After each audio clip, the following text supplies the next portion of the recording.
kids.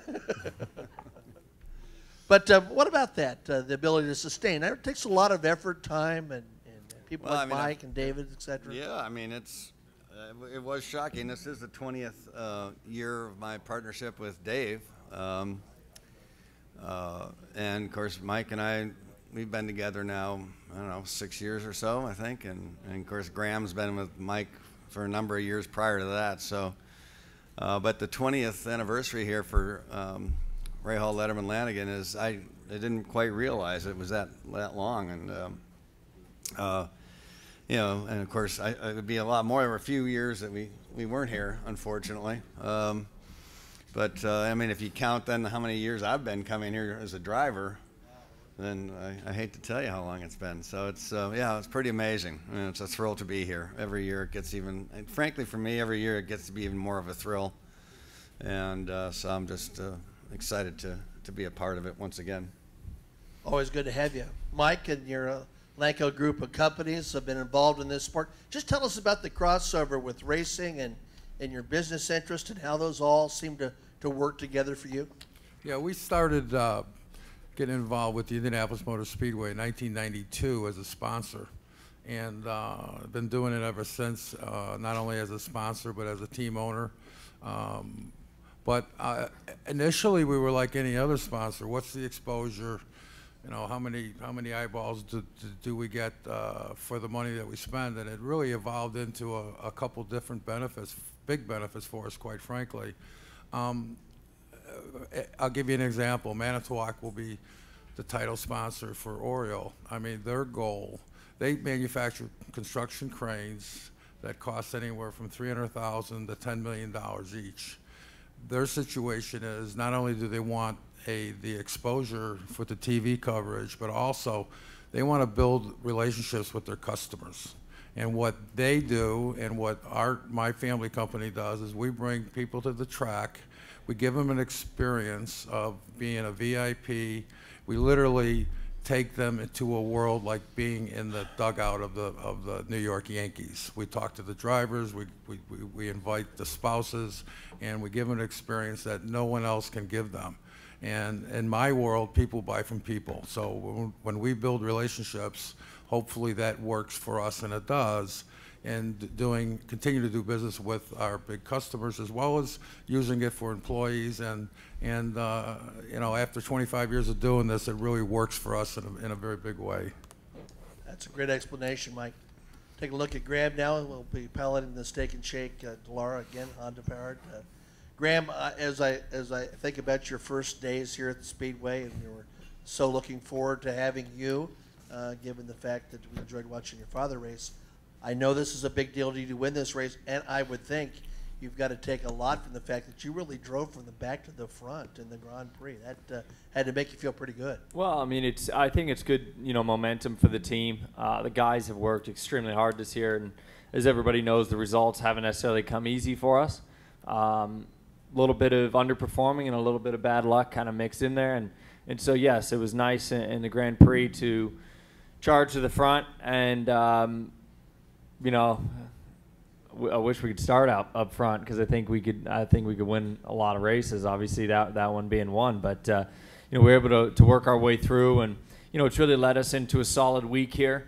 You know, we've worked hard on the Steak and Shake machine, and it's been fast. You know, it is fast. I think I'm looking forward to hopefully getting out there today and seeing what this Honda can do. I fully expect us to be you know, right up there in the no-toes. I think the guys did a tremendous job building our car. It seems that both the 15 and the 16 have nice speed. So, but yeah, I mean, it was just good for our guys. I think it just cleared their heads a little bit, got them excited. I mean, it's tiring days. You know, they were here late on Saturday, all day on Sunday, late on Monday. You know, I mean, it has been brutal on us. So it was nice to get a good result to get them excited about what's to come.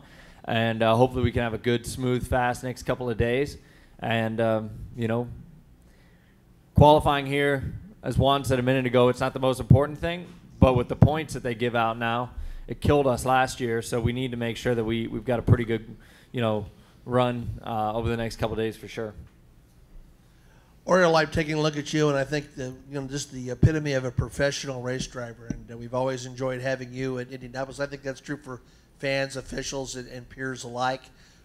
Noting it's going to be your 200th IndyCar start, your 9th Indianapolis 500, and 4th with this team. So I think it probably gives you a great deal of comfort. You can draw upon your experience, but you look around and you see some familiar faces and some new ones as well. I have been around, and Me too. I'm following Bobby's steps up here. But apart from that, you're never really comfortable here. I mean, it's nice to see the faces, but it's not just that you're driving on the edge; it's that you want this so bad that you're just not comfortable. You're until May 28 and hopefully crossing the bricks first. So I'm just very pleased to be back. Very pleased to be back with this team. I think. I mean, we're not talking about it, but Bobby got a call to add a third car at some point a couple of weeks ago when a big name was coming in town, and he declined because he just wants to make sure he's got 2 winning horses, and he doesn't want to weaken the effort, and I think that says a lot. And everything I've seen in the team, car preparation, the personnel we have, the commitment of the 3 owners. It's just to go and win, make no mistake, and it just feels good to be in that environment, and that's what makes you a little more comfortable, that you're not just yourself, you have a great group with the same aim. And you'll be taking advantage of that Manitowoc sponsorship that Mike just described. Yeah, I couldn't be happier. You've seen me here sometimes with blank side pods. I couldn't be happier to have such a big company behind. I have a background in engineering, so I love machines and big machines, and these guys have the biggest machines. So Great machines. great machines, and we're going to show them that we put great machines on track too. So I hope we give them a great show on Sunday, and they can enjoy Winner's Circle. We got Susie on this side, I'm on this side, so let's go.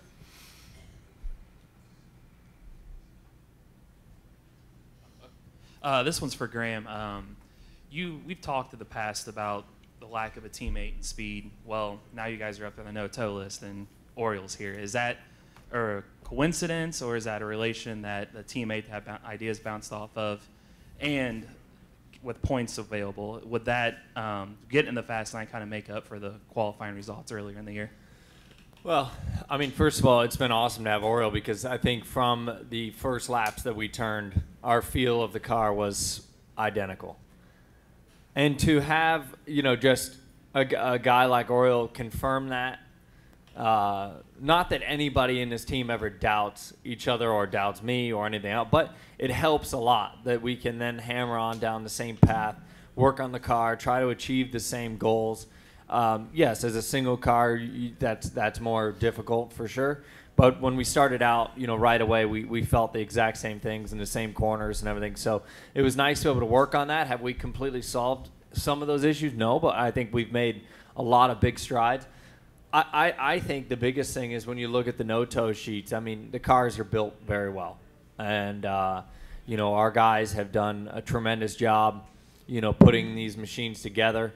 The build quality, I don't know. When I hear from the tech officials that they say we've got the nicest cars out there, that means a lot. And our guys take a lot of pride in that.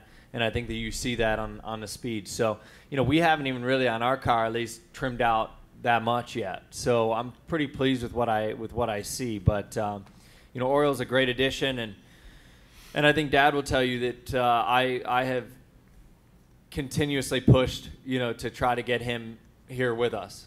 We don't just need, anybody here driving the second car. It's extremely beneficial to have a guy like Oriole with the experience. And our feel has always been the same, honestly, on any sort of circuit. What I've needed out of the car, he has too. So, and as far as qualifying and points, last year in May we lost 89 points to Rossi. 89. That's 2 full races. We still beat him in points. But the thing is that is very hard to overcome.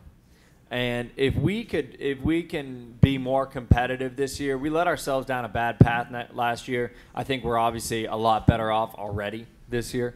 But we definitely want to start further forward from a points perspective. My worst ever start here is 29th, and it was my best ever finish. So as far as that's concerned, I'm not that worried. But, you know, it'd make our lives a lot easier. If I may add something, I mean, Graham is always the most gracious with words towards me. I am a good teammate, but because he is a good teammate. You cannot be a good teammate to a not good teammate. You know, we both, I mean, you guys know he's a very mature guy. He's been a mature guy for a long time. And as a driver, he's been mature for a long time. So when we were teammates for the first time in 09, we just saw that, you know, we both understand that in order to be up front, you need to work well with your teammate or you're not going to beat other teams. And honestly, that's many of the teams out there that are multi-cars, I can tell you, they play in front of you that they are good teammates, they're not. And that's, I think, a bullet we have against those bigger teams, that we truly work well together more than other teams, I know for a fact. So we do have a shot. Question for Oriol. It was said earlier that you have 200 starts, experienced IndyCar driver. Nevertheless, this championship is very competitive. Before you came here, what kind of races you have done to stay sharp and focused and concentrated? Do you know iRacing? He drives in LA traffic every day. Yeah. Not much, honestly, and it's always a question mark, you know, when you haven't been in the car for a while, how is it going to feel? But it always feels like yesterday so far, you know. I'm sure there's going to be one year that I'll feel rusty. Even Bobby came in the cockpit after the first lap and made a joke about it. But I feel great. I feel like I was racing last year. Also, this place is special that way. You know, you have so many laps to get used to the car and truck. But I don't know. I felt good right away. Bobby, you're kind of unique in racing in that you drove in a race. You're a car owner and a father. How was each of those in your, you know, how nervous were you in each of those, and how do you overcome it? Well, I'm far more nervous watching, you know, having my son in the seat of our racing car. You know, when you're driving, I mean, sure you get butterflies and, you know, because you're going out to compete, but once everything gets going, all you think about is going as fast as you can go. And you know, as an owner, it's with Buddy. No, you know, just not that I didn't care about Buddy, but it's just different, you know, compared to say Graham. You know, I'm just pleased that you know, how do I get away? I'm getting a little better at it, I guess, being able to deal with it all. It was funny, not too long ago I was with Al Sr., and he said, how do you do it? And I said, how do I do what? And he said, how can you do watching your kid out there? And I'm going, well, hell, you raced against your kid, you know, and then watched him. And he goes, oh, it drove me nuts. Now, I thought Al Sr. had ice water in his veins, you know, so that nothing bothered Al. So for him to say that, I felt kind of good about it, because I didn't feel like that my feelings were so odd. But you know, it's a thrill to see Graham do his thing, to see like races like he had last weekend, and he's had many of those, you know, Mid-Ohio. I mean, I have a great deal of pride, but I have a great deal of pride of this team, and we're really happy to have Oriol back with us, because I think he does contribute greatly, and I think that's, you know, I was just listening to Roger, or somebody said, oh, we all want to be fighting for the lead in the last lap, and that's our intent as well. You know, I think we can win this race, and we got two guys that can do it, and you know, at the end of the day, it's may the best man win. But first and foremost is let's get there. Let's get to that stage. And you know, 2 years ago when Graham was fifth, first Honda, Oriol was our teammate in that race, and unfortunately he got caught out by Carpenter, wasn't it? Yeah. Was it Carpenter? Can you say that? Is that okay? Anyway, and crashed as a result, and that was unfortunate because I think both cars were really good, and we expect the same kind of performance this next week. I've got one for Mr. Lanigan and one for Oriol. Mike, when you first came here, it was to help boost your businesses that you have up there in the south suburbs of Chicago. You have a sweet, long-time sponsor of this race. How valuable has this race been to your vast core of businesses? Well, actually, I came down here in '73 and I've never missed a race since. So, as a fan, we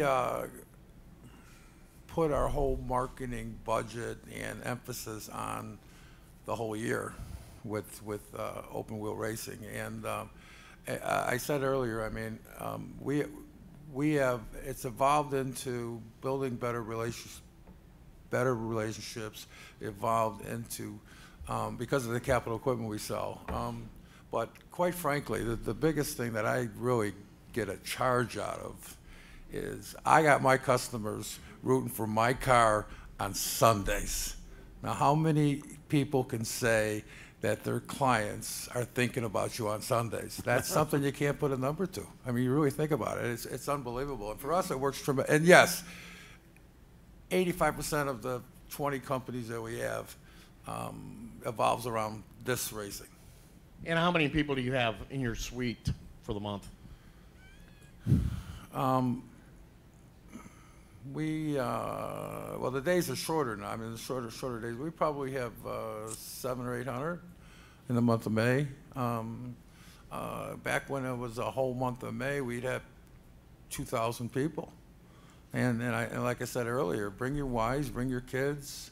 You know, it's a family affair. Yes, there's business there's business that we want to do with these customers, but again, when people buy from people, with all the new technology that we have out here today, with Amazon and everything else, thank God I don't sell cigarettes or clothing, you know, but people buy from people, and we build relationships, and we thank our current customers, and we try to create new customers, and we treat good old customers like new customers, and in our world, it works. Oriole, you're well familiar with Fernando Alonso. You're friends with him. How much time? He's the only guy racing here, isn't he? How much time? Earlier in the week, you said you were going to spend a little bit of time with him. How much have you been able to do, and what stood out to you? Not much, to be honest. Zero. I thought he was going to be nicer. Then I realized I made no mistake. He's here to try to win like everyone else. So he has a big group of people around him. You know, he's got Jill, he's got Michael, he's got his little Formula One entourage around him. So, you know, I think he's fine. But you got me, Oriole. Oh, I have plenty of love around me. I got Mr. Lanigan, I got Bobby, and I got Mr. Letterman, who always says I'm his son on race day. So I got plenty going on my side. No. I haven't had the shake yet. I'm saving it for race day. It's heaven, man. Can we have that milk? In Winter Circle? I think that so. Milkshake? Yeah. Why not? Bob Kravitz with WTHR here in Indianapolis for both drivers. What's the difference for you between going into turn one on a day like, say, today, assuming we can practice, versus race day? What are the different sensations? Does the wall come up that much faster? Just describe it to someone who hasn't done it. First of all, I would love to convince myself that it makes no difference having 300,000 people watching you do that, but it does. So on race day, it's just shocking. It doesn't matter how many times. I'm sure Bobby, it's been here the longest. Well, you have to. On race day, it just shocks you how many people, and that affects you. But in terms of driving the car, there's really nothing like qualifying, just because not only you get there a lot faster, but you know that turn one, especially the first time you go by in qualifying, is you have the car set up to be the most edgy and difficult of the month, because that's how you're going to get the maximum speed. And you have the confidence is going to stick, but it's just confidence. You still don't know if it will, and sometimes it doesn't. So all that plays into what's going on, and that's what makes both days so exciting. You know, qualifying, I think, is you know, the second most exciting day of my year after the race day. It really is, and you know, with that goes Honda. You know, we've had, like we were talking about 2 years ago, like, you know, Graham finished 5th, and I had a great car. That year, you know, we were maybe not as comfortable or confident with the horsepower we had, and I think last year we showed, and this year too, that we're going to be even faster going into turn one thanks to that. Yeah, I mean, yesterday Tim May asked me if it was like if today was like Christmas because you get to go fast, and I said it's nothing like Christmas because it is the most nerve-wracking day of your life. It's not something that you necessarily those 4 laps of the as a driver, probably the most challenging things you'll do all year, but not necessarily the 4 laps you look forward to the most. So they will definitely be hanging it out quite a bit. As Oriole said, Honda's done a tremendous job, and I really believe that they're going to make, that's going to make our lives a little bit easier this year. We're not going to have to take extreme measures that we did a few years ago, to try to find speed, which I'm looking forward to. But, yeah, I mean, the 4 laps is turn 1.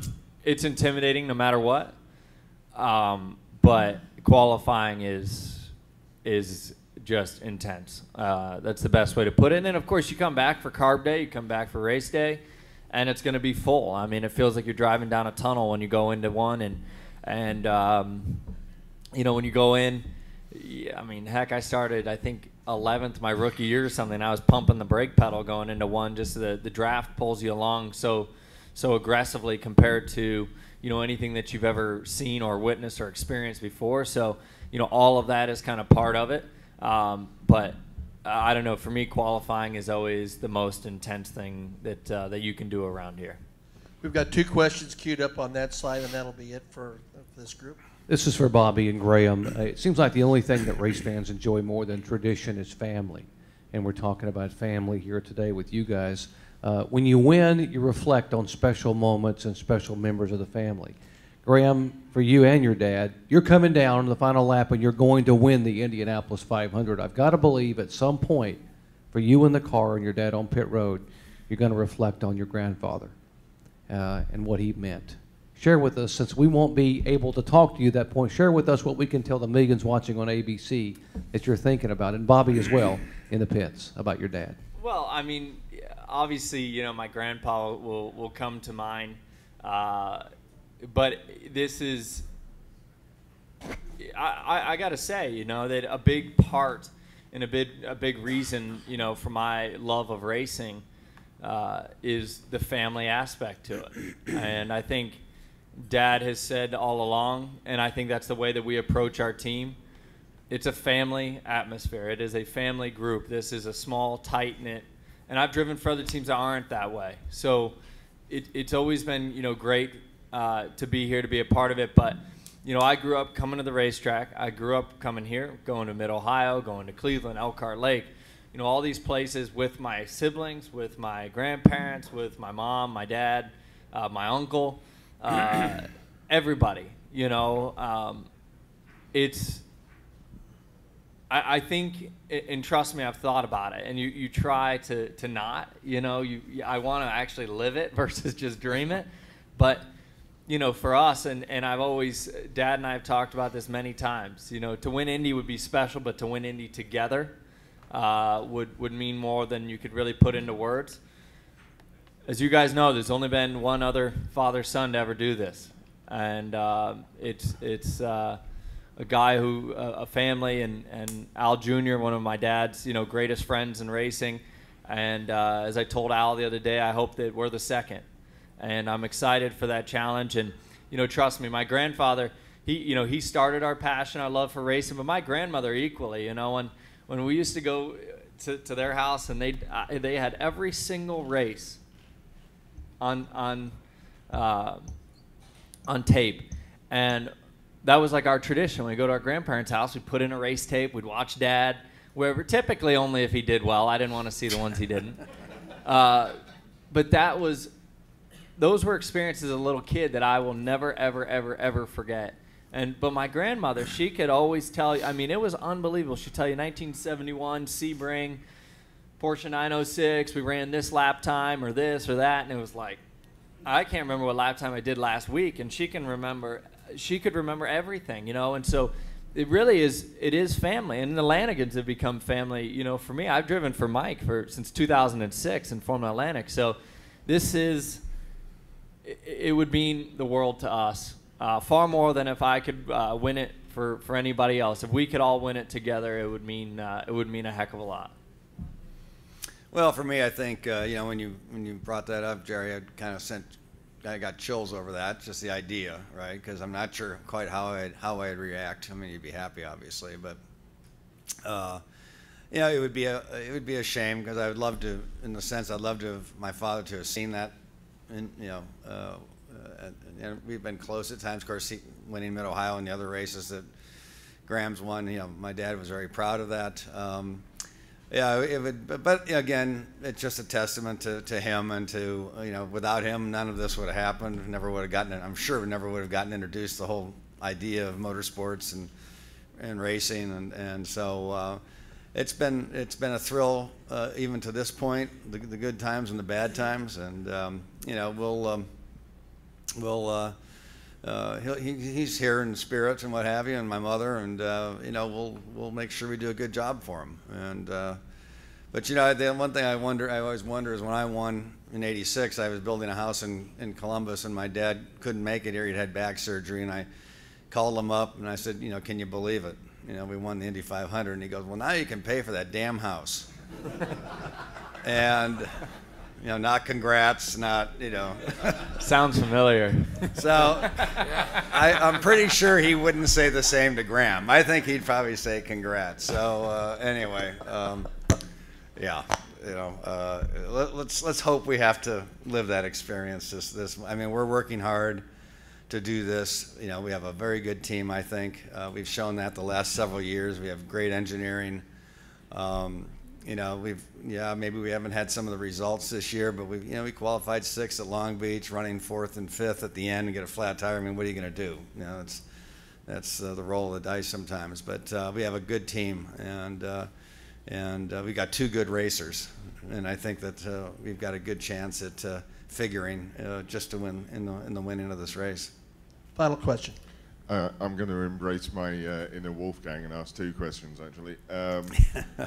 One of them, has the fact that the aero kit was frozen since last year, has that simplified your program this month? And second question is, as much as we talk about Honda versus Chevy as far as power is concerned, we've seen as recently as last year that fuel economy is a big deal as well. Have you done any race running to simulate and find out what you can about fuel economy? Well, from the fuel economy standpoint, I mean, I've never really had with the Honda. I haven't had the issues getting the economy. I mean, even on the road course last weekend, I didn't even need to pit when I did. I think I could have gone a handful of laps further than everybody else. So I find it, depending on how you drive it and everything else, I think obviously on the oval you're flat out a lot, but in the toe too you can do a lot of lifting and stuff. So I'm not so worried about fuel economy right now. The guys would have all those numbers and stuff, but it has not been a topic that we have discussed to this point. As far as the aero, I would say what simplified the program is that the engine is a bull. I mean, the thing is fast, right? So that helps us a lot. The aero hasn't necessarily gotten simpler. In fact, I feel like still every single day we kind of get new data, new reads. I mean, Oriole's running through one program with Qual Sims, and then we're running through a different program to try to learn still. I mean, I don't think that by any means, that we have this thing pegged. We're trying to learn as much as we can. We were fortunate to get a little bit of time in a tunnel not that long ago, which confirmed that what we did all last year was completely wrong here. But it also brings just a lot of other questions as to what, where we go and what we do. So it's nice that it's frozen, but for a team like us, there is, we don't have the resources that some, so there is still a lot of learning and guessing to be done, but hopefully it'll work out for us.